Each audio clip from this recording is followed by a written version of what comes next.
Welcome to Street Knowledge with Chris Graham. The Teamsters are sitting out the Kamala Harris-Donald Trump race, despite the obvious. Let's get into this. Right to work laws, quote, only exist to kill labor unions, said Fred Zuckerman.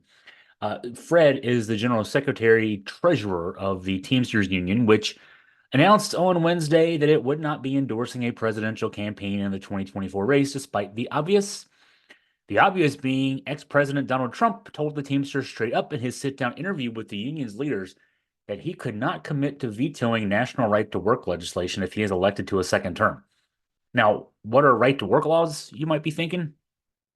Right-to-work laws are, quote, a red line for the Teamsters and must be for any union when a candidate for elected office does not oppose such anti-worker legislation.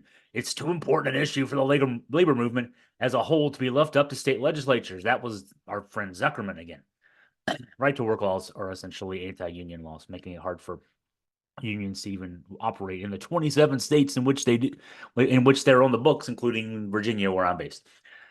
Despite the existential threat that a second Trump term would pose to the future of labor unions in the U.S., rank and file Teamsters voted 59.6% for the union to endorse Trump, compared to 34% backing Kamala Harris. Harris's sin here is that she pledged to sign the Protecting the Right to Organize Act, the PRO Act, legislation introduced by one of our Virginia congressmen, Bobby Scott, that would allow unions to hold elections through mail ballots or electronic ballots, making it easier thus to hold elections.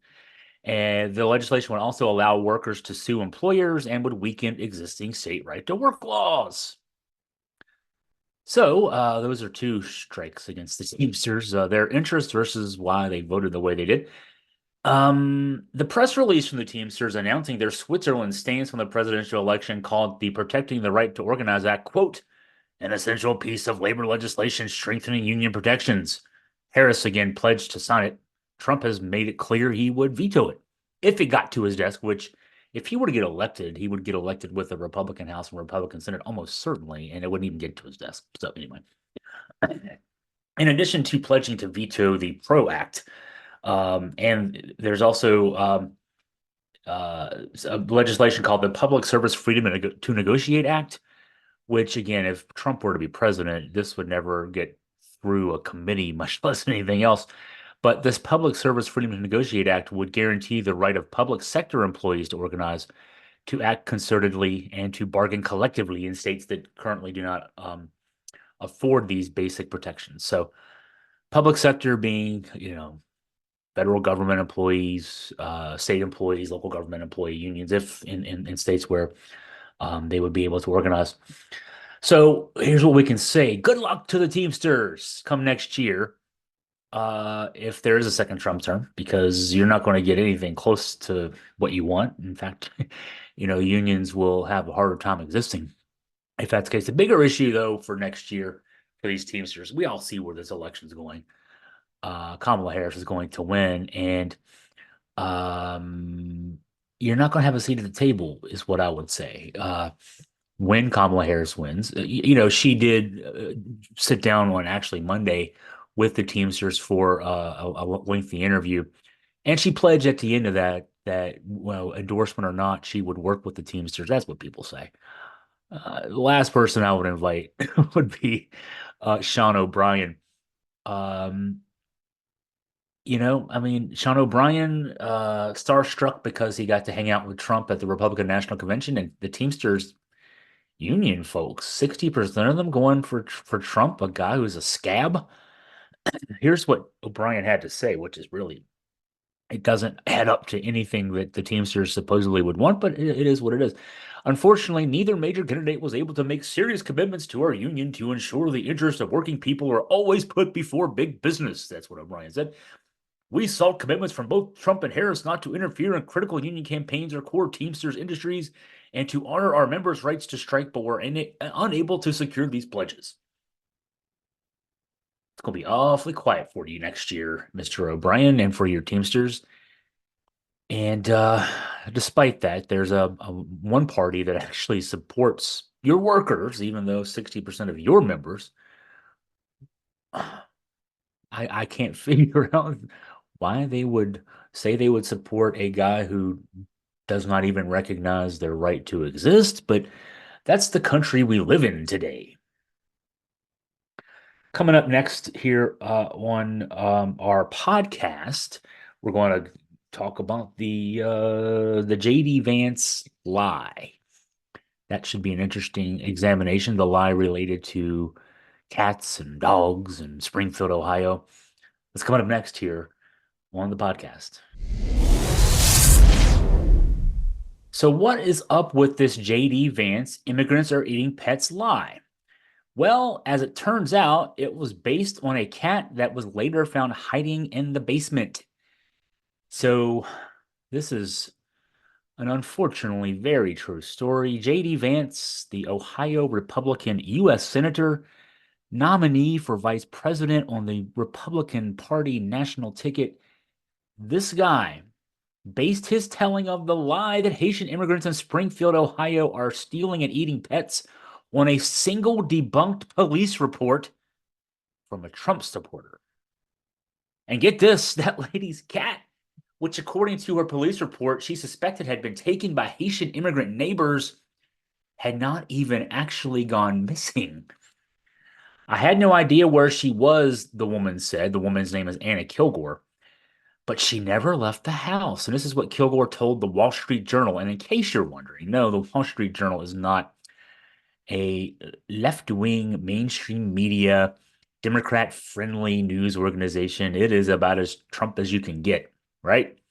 So the Wall Street Journal sent a reporter to track down this lady, Anna Kilgore, met her at her home on September 12th. So that would be just about a week ago. And she answered the door wearing a Trump t-shirt and a Trump hat because that's what people do. And she admitted that her cat, Miss Sassy, had been found hiding in the basement. Now, Miss Sassy, Miss Sassy's innocent here. Miss Sassy was just hiding in the basement. Well, don't that beat all, though? Come on. Cats are going to be cats. They're going to hide in the basement. What a cute story, except for the part about it involving a Trump supporter just assuming that her quote-unquote missing cat had been taken and eaten by the black immigrant people next door.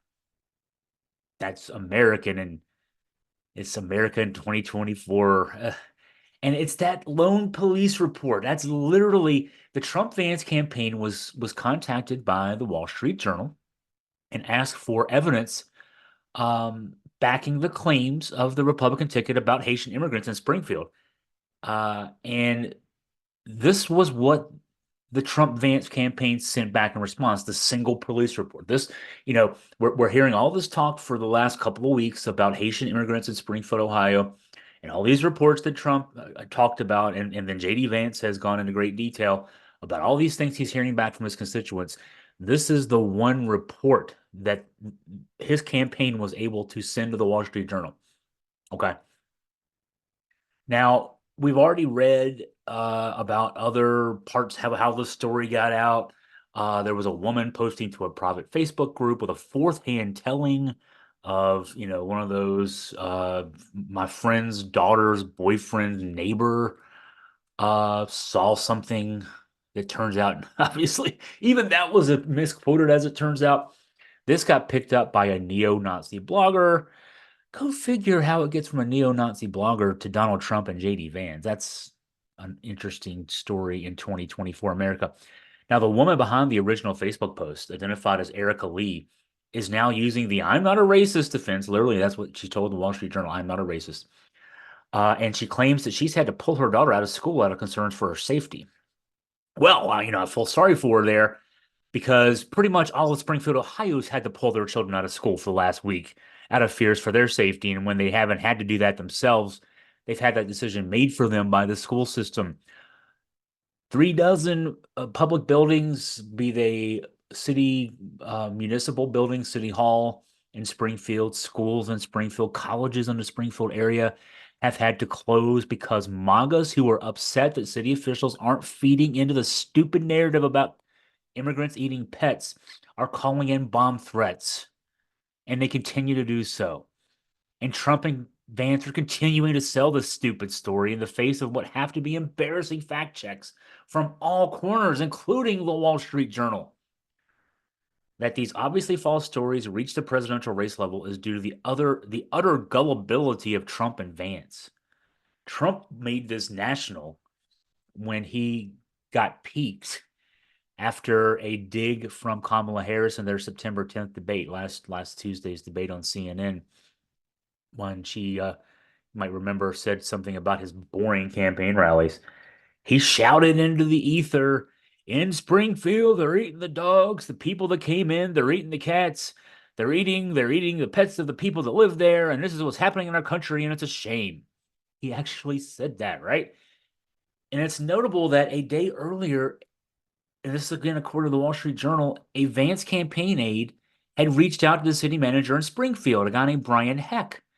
And he asked point blank, are the rumors true of pets being taken and eaten? Now, this is significant because on September 10th, the next day, ABC News' John Weir fact checked Donald Trump. They're live in the debate. And supposedly there's something wrong with the fact check live during the debate, because Muir had also contacted Brian Heck about these reports. And Heck recounted the phone call and interview with the Wall Street Journal. He said his response was unequivocal. He used the word unequivocal. I told him no, there was no verifiable evidence or reports to show this was true. So, a Vance campaign aide, credit to the campaign aide for reaching out and saying, hey, we're hearing these weird reports, anything to that? No, there's nothing to it. It's not true. And then Vance and Trump continue. We're talking, it's 9 days later, they're still pushing a stupid story. They went in with all in with this lie anyway, and the result is a city of 58,000 residents has been shut down for a week. You just don't know how much longer this nonsense is going to go on there. I have a prediction that it'll go on until the next Vance and Trump lie puts the attention on some other unfortunate city and its residents. That's just the way things go in this country, with the MAGAs anyway. Next up on the podcast, we're going to talk about IVF and Senate Republicans blocking more legislation that would benefit Americans. Senate Republicans block the Right to IVF Act, exposing another Donald Trump lie. You might remember, you probably do, Donald Trump saying that he's a leader, quote unquote, on IVF, in vitro fertilization. He's apparently not the kind of leader that can get his MAGA followers in the U.S. Senate to fall in line to protect the access of American families to IVF services. That's obvious, because on Tuesday, Senate Republicans voted to block the Right to IVF Act, a legislation to protect and expand access to in vitro fertilization and other assisted reproductive technology services nationwide. The vote was 51-44 in favor, but the weird way we let our Senate work, you can't just have a majority. You have to have 60 votes to let something proceed. And Democrats are at fault here too for treating this filibuster that's not in the Constitution, that's not enshrined in any actual federal law, to be more important than getting things done. But that's the way things work. Two Republicans, Lisa Murkowski from Alaska and Susan Collins from Maine, voted with Democrats in favor. So there were at least two with a conscience. Notably, J.D. Vance, you might have heard him. He's a senator from Ohio, Republican. He's running for vice president. Didn't even bother to be in D.C. for the vote. He was in Michigan campaigning. So it's really important to Donald Trump to be a leader on IVF when he can't even get his personal VP pick to go back and say, hey, let's make sure we get this through. And the weird thing here is it's not like Trump hasn't gotten other legislative priorities through, even though he's out of office. He worked the phones earlier this year to get Senate Republicans to block a bipartisan border security bill you might have heard about. And he has House Republicans on the verge of shutting down the federal government to get a voter suppression bill on the floor of the House for a vote. So he can get Republicans to do things. He just didn't want to get anybody to do things on this Right to IVF Act. The flimsy reason we got from Republicans for blocking the bill from passing, here, this is Senator Bill Cassidy, a Republican from Louisiana. There's no state that is endangering IVF. This is the way they create the illusion there is. Okay. That's not true.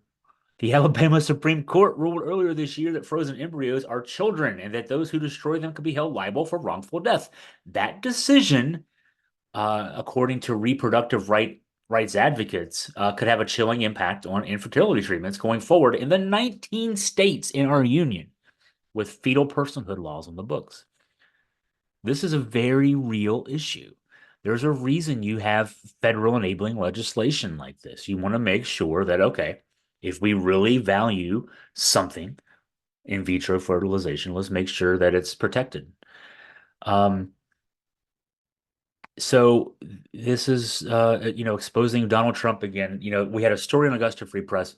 We got lengthy quotes from Tim Kaine and Mark Warner excoriating Republicans for their hypocrisy on this. That's not unexpected, and yet it doesn't make it any better as far as things go in this country. Um, and let's see, we're going to shift gears as we wrap up our news podcast for the day. Got a couple things on the local beat, and we're going to address them back to back. Latest on a Waynesboro City Council situation and with the elections coming up here in just a few weeks. And then a final thought on schools and school violence. That's coming up next. Major Dave seems to be too busy with North Carolina stuff to have time for Waynesboro. Dave Getz is his name, self-glossed Major Dave. The Republican nominee in the race for the Ward A seat on Waynesboro City Council, which is coming up in this year's election cycle. Early voting starts Friday here in Virginia.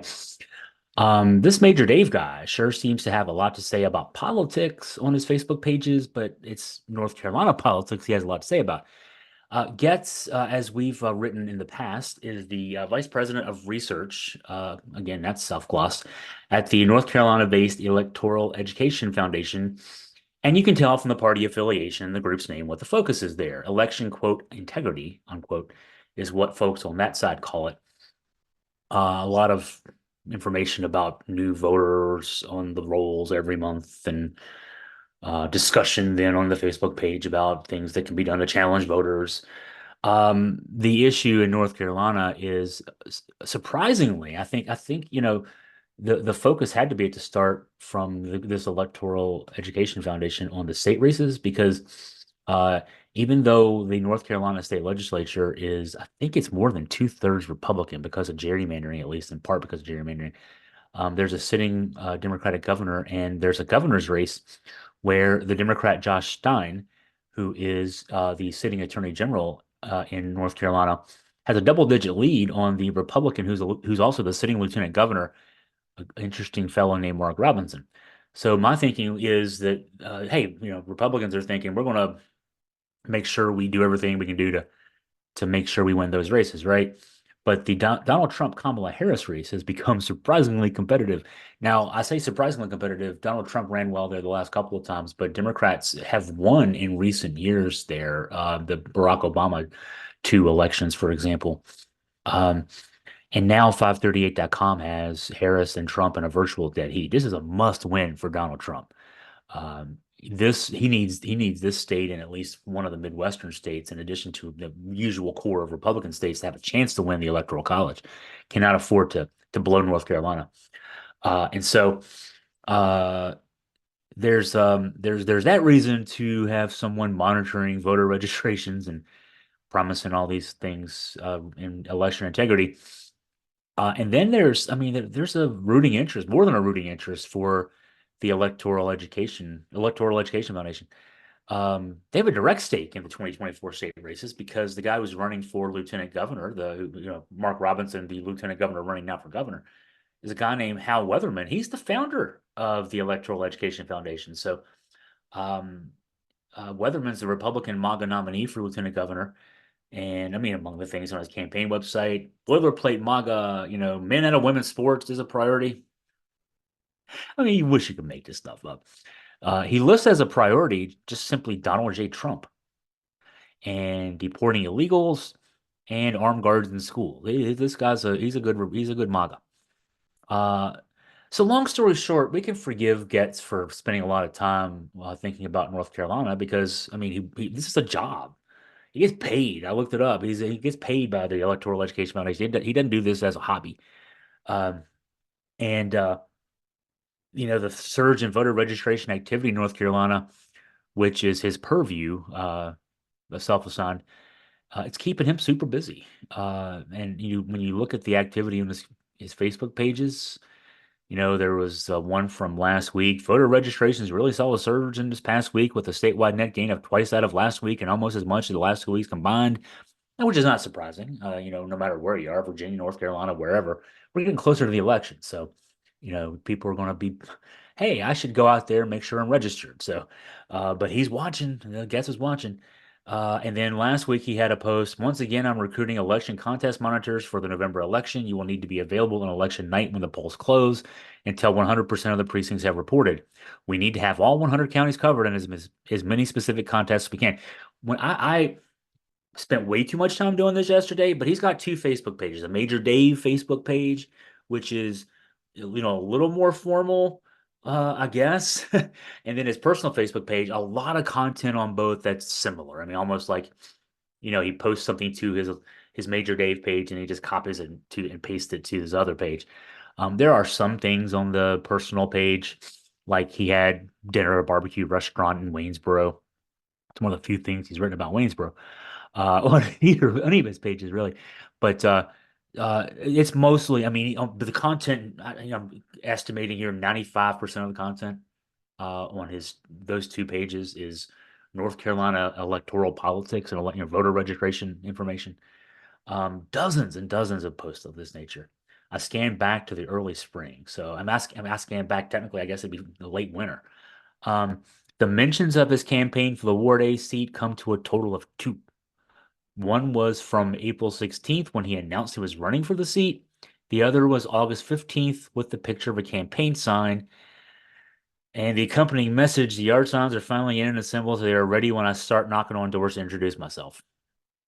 Maybe he'll start that soon. Again, early voting starts here in Virginia on Friday. Um, he did start a Facebook page for his campaign on April 16th. Unfortunately, he posted on April 16th about his campaign, and then that's it. There were two comments. One was from a lady praying for him, and the other was from somebody who doesn't live in Waynesboro saying, I wish I lived there, I'd vote for you. He mentioned also in that post about a campaign website that was in the works. This is April 16th, so 5 months ago. I scoured the interwebs, did the best I could with Google, did not find anything related to a campaign website. And I don't blame him. He's a busy guy. There's a lot going on in North Carolina politics. There's a contested presidential election, a not as well contested election for governor, but Republicans are hopeful.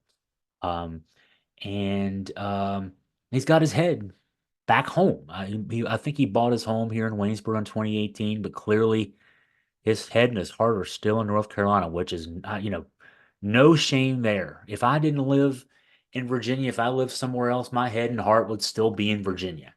Um, but the thing is, if you live in Ward A in Waynesboro, you might wonder why he put his name on the ballot here if his head and heart are somewhere else. You might also wonder if it's a matter of Republicans needed somebody who lives in Ward A and he lives in Ward A.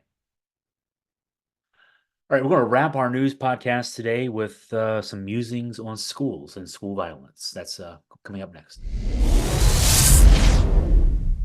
Final thoughts today on news. It's Wednesday as I'm talking here. We had to really work hard on Monday to keep up with the school threat stories, and I chuckle, not because it's funny, because it's. I guess I'm starting to coin this phrase a lot. That's a sign of the times of where we are in America in 2024. So here were some of the headlines from Monday. 2 Harrisonburg high schools were closed on Monday after threats were made on Snapchat.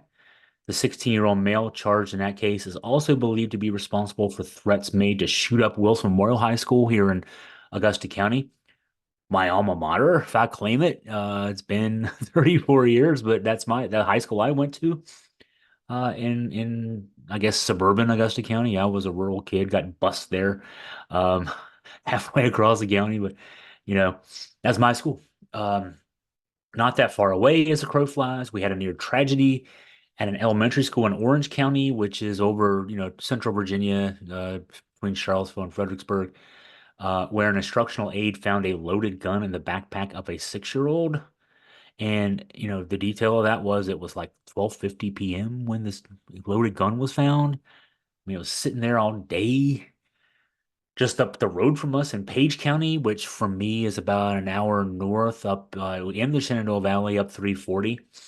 An end of the day fire alarm forced a mass evacuation of students, teachers, and staff at Luray High School ahead of a police sweep to determine if there were any potential threats. I mean, literally, this happened so quickly that students, teachers, everybody on premises was told to evacuate the building immediately. Do not even go back for backpacks, anything else. Just get out of here. They had to leave the school open late to let people back in to get their stuff after it was determined to be safe to do so. Not a good situation there. It seems like, and when I thought about this, it seems like these stories come in bunches. There were two back on August 30th, 3 weeks ago. We had a bomb threat at another Augusta County high school, Fort Defiance High School. That's my wife Crystal's alma mater, up in the north central part of Augusta County. And on that day, there was a separate threat to shoot up an unnamed Augusta County school. So we had all those, and then the school year started August 7th, which is ridiculous that we start school that early, but it starts that early here. And on the first day of school, August 7th, Waynesboro High School had a bomb threat, and there was an arrest of a 15-year-old in that case. Um, a quick scan of social media yesterday morning. My wife was telling me this. She's the social media queen. But she has one friend who's a teacher who was sharing pictures of empty classrooms because parents basically saying, nope, not going to send my kid to school today. Can't blame them. It's the environment we live in. Unfortunately. Well, thank you for listening to the podcast. If you've been listening to these or watching these individually on YouTube, feel free to get in touch with me with any story ideas, any news tips, any comments at chris@augustafreepress.com.